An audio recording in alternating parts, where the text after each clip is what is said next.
இலங்கை பேரிடர் இறப்புகளின் எண்ணிக்கை 410 உயர்ந்துள்ளதாக அறிவிப்பு.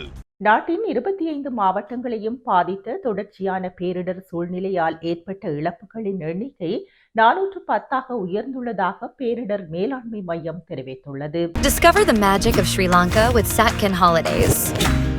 Book your unforgettable adventure today with Satkin Holidays.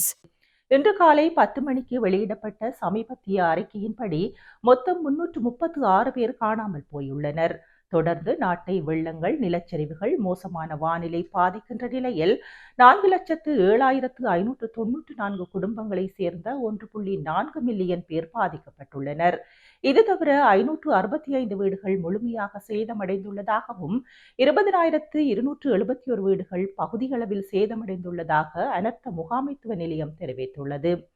சில பகுதிகளில் வானிலை மேம்படுகின்ற போதும் 2,33,015 பேர் நாடு முழுவதும் இடம்பெயர்ந்துள்ளதுடன் 1,441 பேர் பாதுகாப்பான இடங்களில் தங்க வைக்கப்பட்டுள்ளனர்.